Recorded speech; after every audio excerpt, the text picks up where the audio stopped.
దేశం అంతా ఒకవైపు యుద్ధ వాతావరణంలో ఉంటే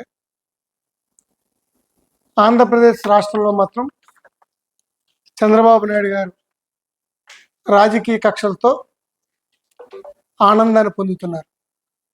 దీనికి ఉదాహరణ నిన్న జరిగిన గుంటూరులో జరిగిన సంఘటన. ఒక మాజీ మంత్రి ఒక మహిళని కూడా చూడకుండా విడుదల రజనీ గారిపై స్థానిక సీఐ ప్రవర్తించిన తీరు ఈరోజు యావత్ సభ్య సమాజం కూడా ఖండించాల్సిన అవసరం ఉంది. ఈరోజు చంద్రబాబు కక్ష సాధింపు చర్యలు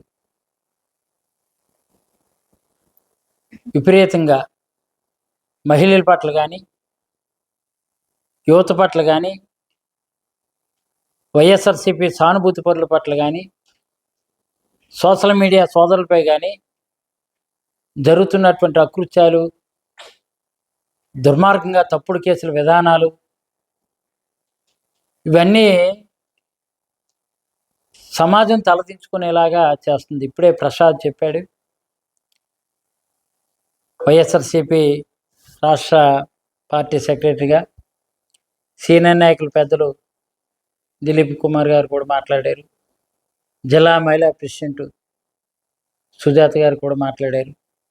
టౌన్ ప్రెసిడెంట్ జానీ గారు కానీ, ఎంపీపీ సూరిబాబు కానీ, అలాగే జిల్లా మహిళా మనులు, ఒక పక్క అనకాపల్లి జిల్లాకు సంబంధించినటువంటి పార్టీ పెద్దలందరూ కూడా ఇక్కడ రావడం జరిగింది.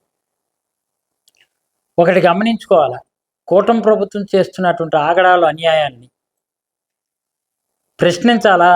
నా పేరు లోచుల సుజాత, అనకాపల్లి జిల్లా మహిళా అధ్యక్షురాలు.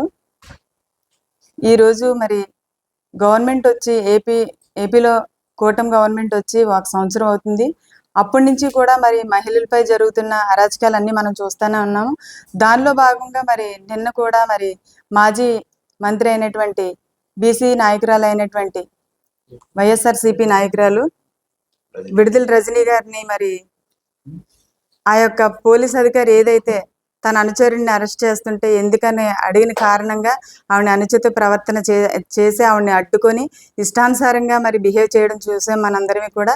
ఒక సభ్య సమాజం అసహించుకునేలాగా ఉంది ఆ ప్రవర్తన. లేడీస్ పట్ల చాలా మర్యాదగా నడుచుకునే సాంప్రదాయం ఉంది మన దేశంలోని.